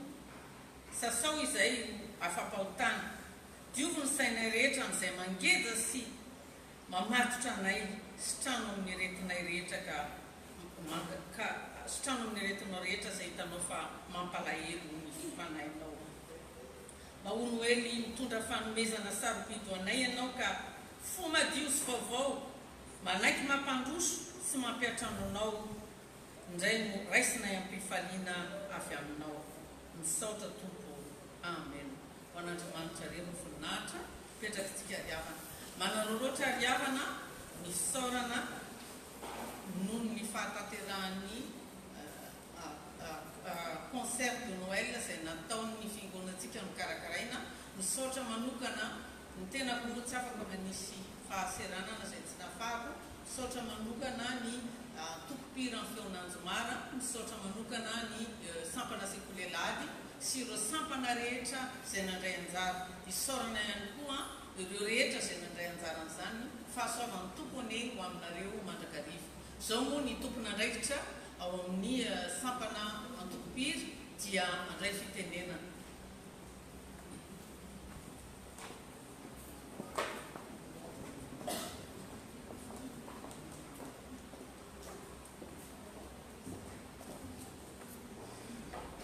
Ary ny teny dia tonga nofo ka nonona tamintsika ary hitanay ny voninahiny dia voninahitra miendrika ho an'ilay tokana avy tamin'ny ray sady feno fahasoavana sy fahamarinana. Izao no natoko voalohany 520. Izany teny izany no nentinay natao loha-hevitra tamin'ny concert de Noël natao omaly. Misaotra an'Andriamanitra isika fa noho ny fitantanany sy ny fahasoavany dia totosotsoma tsara izany concert de Noël nokarakarain'ny sekolalahady sy natokopira izany ary niarana tamin'ny sampana teto amin'ny fiangonana sy ny atokopira ny fiangonana Rahavavy ho fankalazana sy fahatsiarovana ny naterahany Kristy. Amin'ny anaran'ny mpianatra sy ny mpampianatra sekolalahady ary ny mpikambana ao amin'ny antokopira feonanjomara dia misaotra ny fiangonana manontolo tonga nanotrona izany fotoana izany. Misaotra antsika tamin'ny fanampiana rehetra tamin'ny fanomanana ny antsakira iny ary misaotra antsika koa ny tondram-bavaka. Misaotra ihany koa ny brao sy ny komitin'ny fiangonana tamin'ny fandaminana isan-karazany. Afarany misaotra an'Andriamanitra isika fa nomeny ray aman-dreny mpitandrina amin'ny vady tanora sady mavitrika nanampy anay indrindra teo amin'ny lafiny ara-panay ary koa nanolotra ny hira sy nanafana fotoana ka dia anseho tokoa ny voninahitr'Andriamanitra. Mirary Krismasy sambatra ho antsika rehetra ary ho an'Andriamanitra irerany ny voninahitra.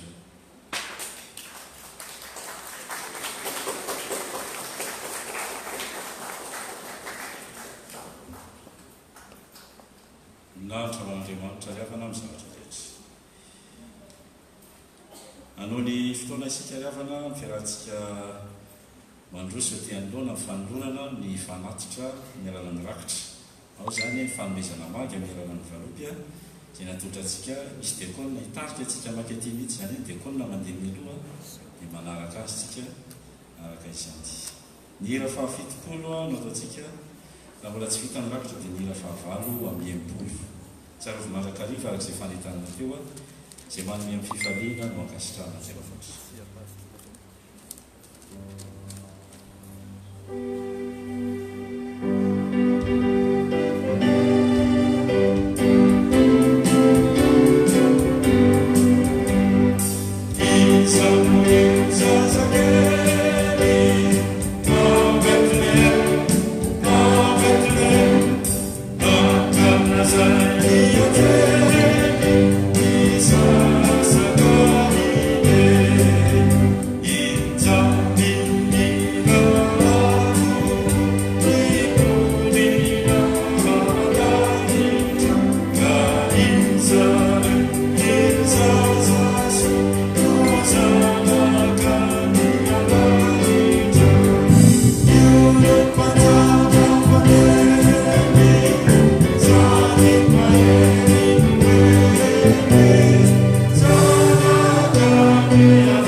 antsika motrany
anatin'ny fetrira iavana dia anomana ny foampanatsika isika hiatrika ny latim-batra masina asaina isika rehetra zay vonina ampanahy ho amin'izany fanasan'ny tompo izany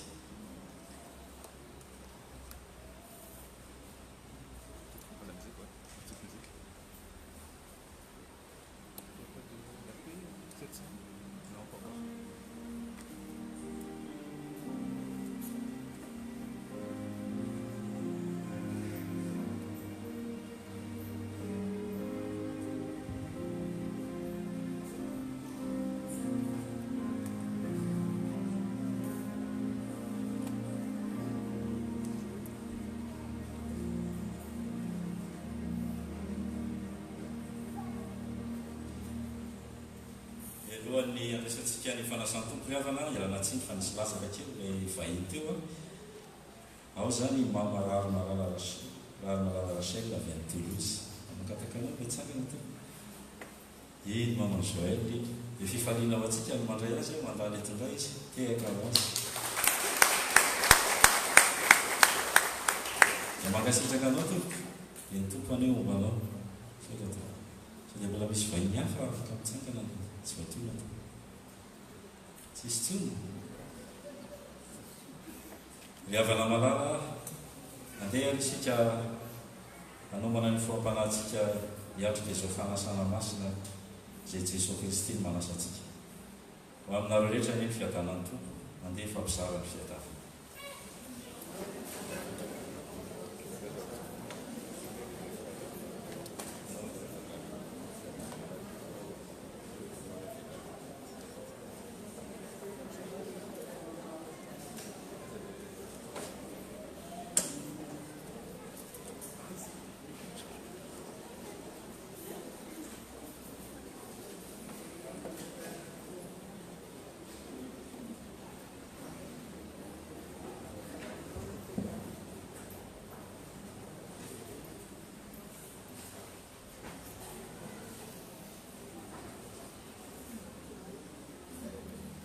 izatsika amin'ny fiarahantsika miompona izany santatry ny fampiaravantsika toy ny any an-danitra izany ry havana ny ranonanitra tsara tokoa ny andiny voalohana ahita azo fitonjato ampitsanganana ny rahantsika izy Amen.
mandrato ny fonareo eo amin'ny tompo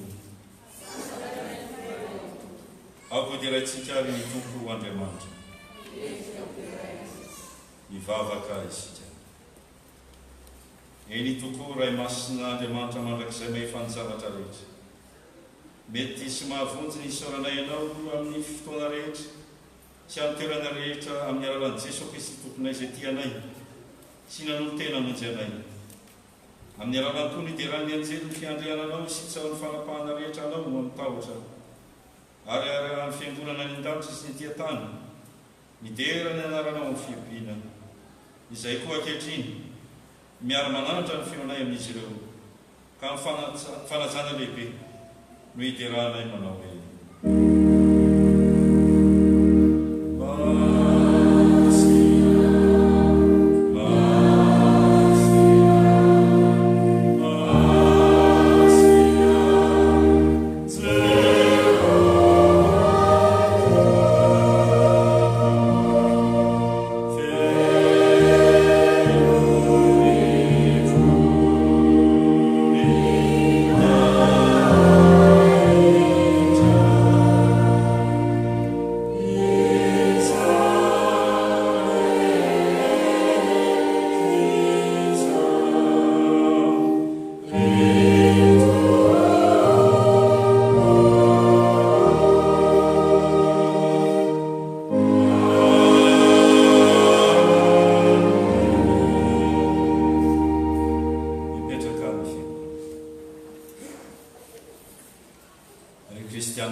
Jesosy Kristy tontsika tamin'ny aliny izay namaty anazy dia nandray mofo rehefa nisaotra izy dia novakiny ka ho izy ity no tenako ho anareo izao natao ve ho fahatsiarovana iaraka izany koa ny kapoaka rehefa nihina dia ho izy ity kapoaka ity no rehefa nikena vaovao amin'ny rako izao natao ho fahatsiarovana noviana no misotro ianareo fa naoviana nareo mihinana itony no fitony sy misotro ny kapoaka dia manambara ny fahafatesan'ny tompo ianareo mandra-piava mbola hivavaka isika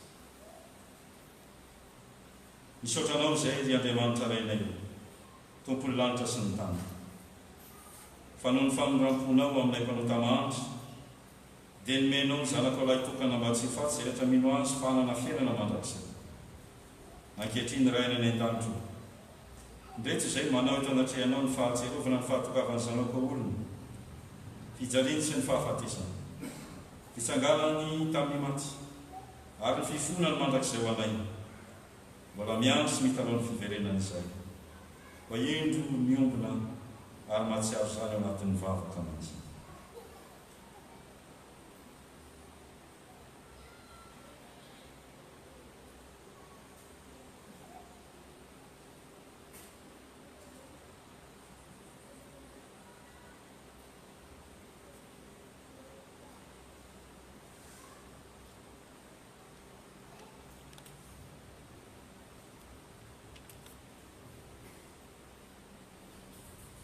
hitsangana sika angataka ny fanahy masina ankehitriny raha eo ahidiny ny fanahy masina mba hameny ny fonay ka ndraisany ny tomponay amin'ny finoana velona amin'izao izy manatona anay amin'ny alalan'izao fanasana izao nondreto izay miombona manao hoe ry Jesosy Kristy tompo izay tonga eto anatrehanao mba hiombona amin'ny latabatrao masina dia mangataka aminao mba hampiraisinao aminao tahaka ny sampana ny voaloboka ampianary fankaty tahaka ny tiavanao anay izay ary aoka izay ara-manana ny fiangonanao masina manontolo ny fiononana sy ny fifadinao dia ianao izay miara-manjaka amin'ny raisin'ny zanaka sy ny fanahy masina hatramin'ny talo indrindra ka mandrakizay Oh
tsika momba mivavaka anampianarany tompo dia izany miombonantsika efa nandray ny fanahy mazanak'Andriamanitra atsika isika koa izany nafahatsika manatany ray malabe ry rainay any an-danitra ho amasinina ny anarana ho tonga neny fanjakana atao aneny sikapona tany tahaka ny any an-danitra meo anay ny anina saza ho anay avelao ny kelokay tahaka ny amelanay izay nanao-beloka taminay aza vela ho azy ny fakapanay izay fa manafanay amin'ilay ratsy manao ny fanjakana sy eny manao ny voninahitra andrasa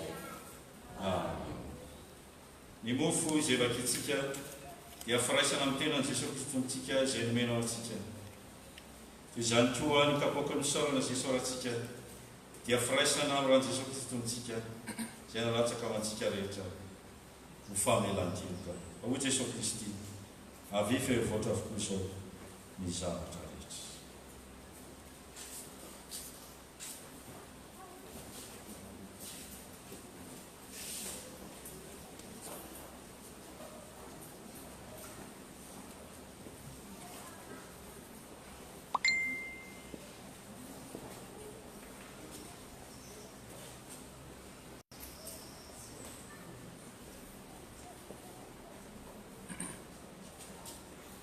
Eto kasarao amin'ny fifaliana amin'ny anarana.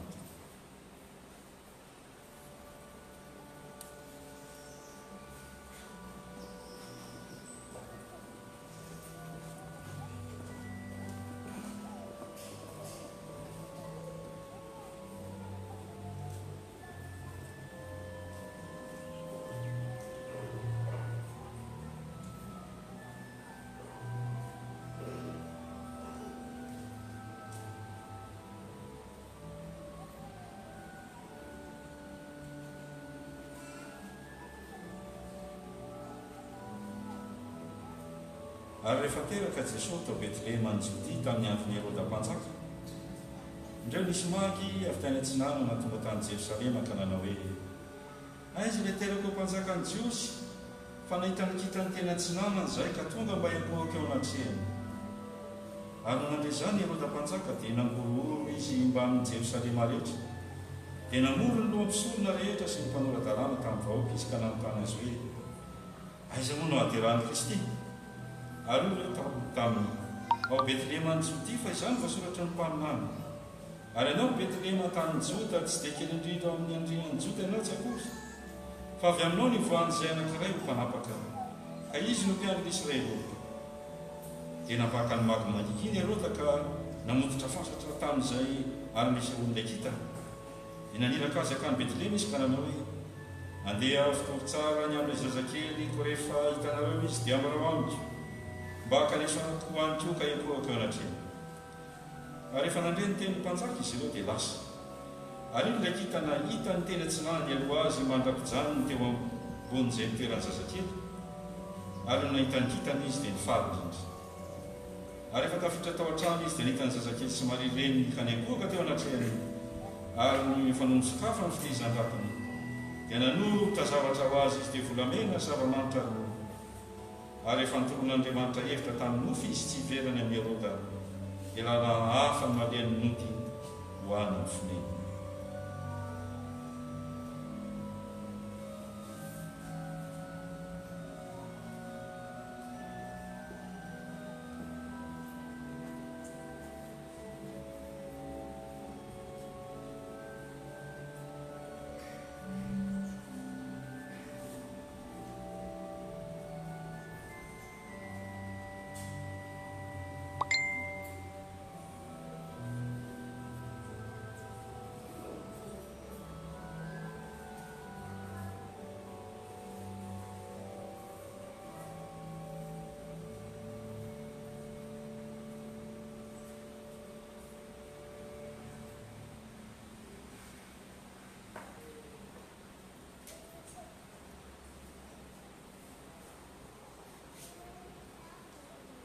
Hoe Jesosy Kristy, raiso hano tiany tenako izay omena ho anareo, izao no ataovy fahatsarana.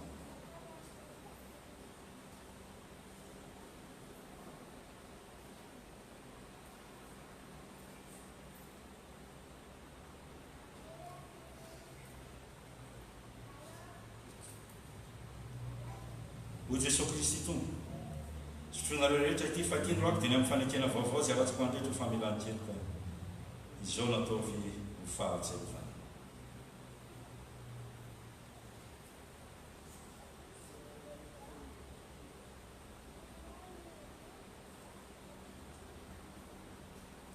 misaorany Jehovah ary fanahy ary zay rehetra atao anaty misaorany anarany masina misaorany Jehovah ary fanahy ary aza misy adinanao ny fitainy rehetra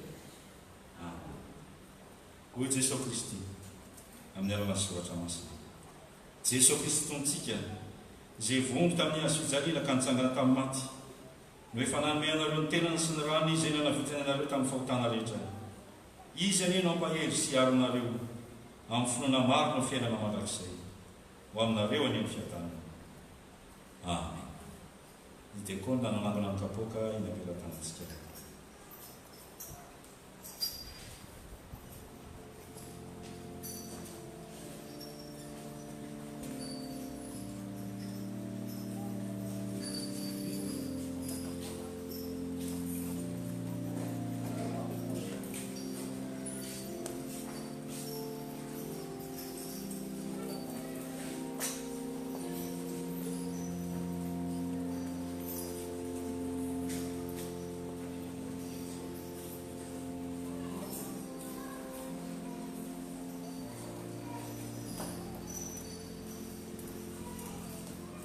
eo mpanatazana ny rakitra riavana dia ny firana fanampy ny fahina amroapolo ny mbolantsika Jesosy lehibe ataontsika mavitribitrika fankalazantsika an'ilay tompo mpamonjy antsika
satria ato anatin'izao vavaka izao dia vavaka manokana mba azonao mitoraka amin'ny tompo ho an'ny tenanao, ho an'ny tokantranonao, ho an'ny manodidina anao, ho an'ny fiangonana, ho an'ny firenena misy anao sy ny firenena ny Madagasikara.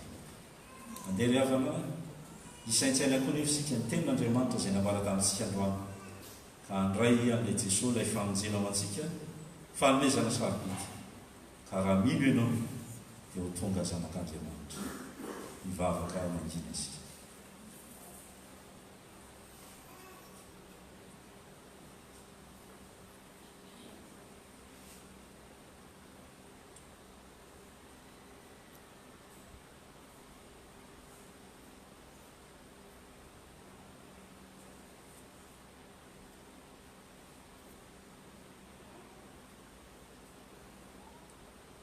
Ry Jesosy Kristy tomponay, tonga zanak'Andriamanitra izay no ny finoananao sy ny fandraisanao.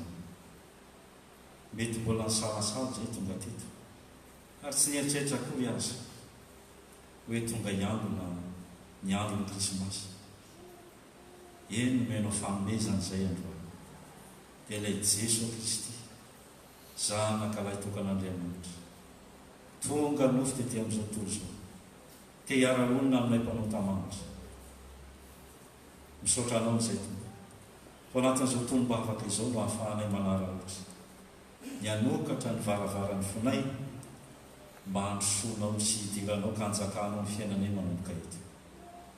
Mandondony ianao Jesosy, endro voanay ny varavarany fonay, raisinay amin'ny finoana ianao ho tompo sy mpanjakanay, ka ny fiainako avinay manomboka amin'izao minitra sy sekonda izao hitempo ny fonay satria ao anatinay. Hamindra ny tompotray satria miara-dalana aminay, hiasa ny tananay satria mitantananay. Misaotra anao izay ny amin'ny antsoinao sady zanak'Andriamanitra. Ndretsy tompo ny zanak'Andriamanitra rehetra miombom-bavaka ankehitriny. Izao fiarahanay mivavaka izao dia santatra sady zay rahanay rahatra izay ka miala ety ambonin'ny tany izay. Ary fantatray fa misy ny fiangonana tsy hita maso izay famoderana isan'andro isan'andro mialohan'ny fiandrinanao any an-danitra ho any. Izay kosa mbola ety amin'ny tany fandalovana kanefa misantatra izany sady. Ndreto samy zanakao izay samy miantso anao hoe ray. Tompo, manana ny etaeta ny zanakao tsy raray avy hatramin'ny zaza madinika hatramin'ny lehibe indrindra. Tonga eto izy. Misy amin'ireo marary, misy amin'ireo manana olana, misy amin'ireo manana fahalemena. Ianao ny fanteny mankane sady andro. Miana rehetra izay miasa fatratra sy mavesatretana fa izao no amenareo fitsara. Tsy hitsahatra izay raha tsy ianao no manome fitsara. Tsy ho afaka izay raha tsy ianao no manafaka. Amboary izay Jesosy. Amin'izao krismasy sy amin'izao farany taona izao, mba ianao mihitsy no loha laharana amin'ny fiainanay. Hivavaka izay ho an'ny tsiraray avy. Mba ho fenono ny fanahy masina amin'izao farany taona izao. Ianao no ankatany mba hanome fahendrena ny tsiraray avy ao anatin'ny fankalazana ny fety. Hiaro azy ianao amin'ny fakapanahy izay indraindray tsy nahay akory azy. Dia latsaka ao amin'ny fisotroana sy ny zava-mahadomely amin'ny fijangajangana ny olonao. Ianao tompo efa nampiambina anay, fa na dia ny olom-bo fidy aza mety ho voafitaka. Engany izay rehetra mba ho arovanao anatin'izany. Ka tsy sanatria ny andrakandra nataonay natafalatsaka anay ho babo ary revo anatin'ny fahotanandra. Dia mba hifety amin'ny fifaliana sy amin'ny fahamindrehana izay hiatrika izao krismasy farany taona izao. Ka io tompo ny tsy salama ka tonga eto, ka sy ho manokana izy. Mety eza mba ho teraka ao anatiny ianao ka hitondra fanasitranana azy. Vavaka izay ho an'ireo malahelo mory am-panahy noho ny fahatserovana amin'izao andro fetsoa. Vangio ny fony tsiraray avy mba tsy ary fifaliana izy fa manana anao. Mivavaka izay ho an'ny kamboty sy ny mpitondra-tena manam-paholina dia tsy mba afaka mifalina amin'ny krismasy, mampahereza izy ireo tsiraray avy. Mivavaka izay ho an'ity firenena misy anay ity, mivavaka ho an'ny mpitondra rehetra sy ny vahoaka ao anatiny. Mba ianao tompo ny asa ka hatsiaro anao izy na dia ireo tsy mino anao azy. Mivavaka izay ho an'ny firenena any Madagasikara, ianao no hamangy ny firenenay Jesosy, ka amin'izao andro noely izao dia mba hanjaka feno amin'ny mpitondra sy ny vahoaka entilaina. mametraka ihany koa izay ireo manam-pahoriana rehetra indrindra ireo mitrangano loza tany amin'ny firenena samihafa izay enina tamin'ny vaovao ampahirezo tompo ny azony manjo ny fianakaviana rehetra ary ampahirezo amin'ny fijoroana ivavolombelona dia mametraka ary izay tompo izao farany taona izao mpelantananao dia ta io manokana ireo namana ivahiny senga mandalo eto matoa izy tonga etsika sendrasendra misy ireo namana koa izay manaraka any amin'ny Facebook azy ianao koa tompo no amangy azy manokana fa tsika sendrasendra no ahafahany mihaino izao vavaka izao ianao mahalala azy tsiraray avy ka sy ny tananao izy ka ninona faniriny tsy hetahitany ary ninina mba fanatenany dia tateraho amin'izany amin'ny anarany Jesosy Kristy tompo sy mpamonjenay manonana izany vavaka izany. Amen.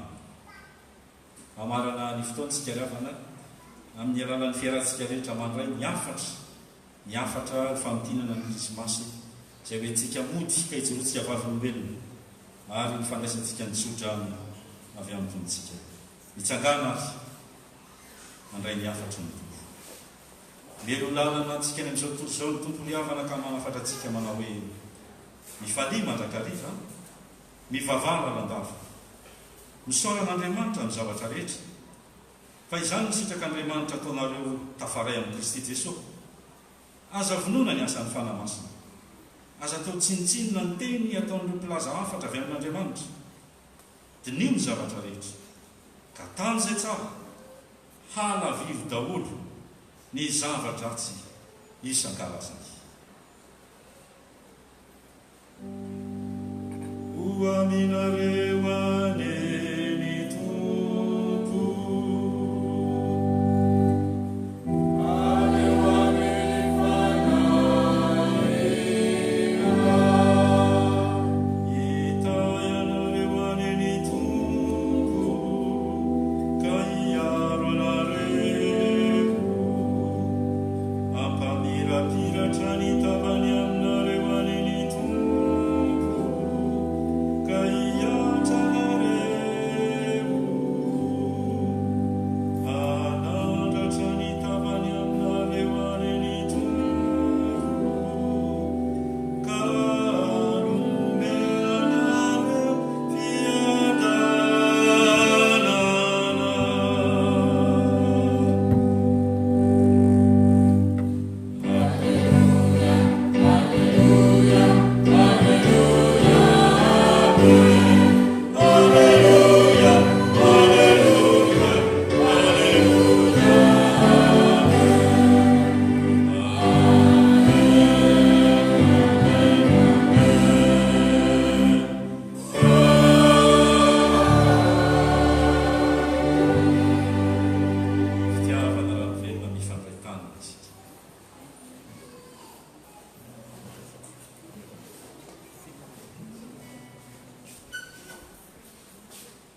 manitra man'andriamanitra ilay zanaka ny fanahy masina izay hatramin'nytanondrika saketiny avy mandratra izay amen mandiana amin'ny fifaliana ka manompony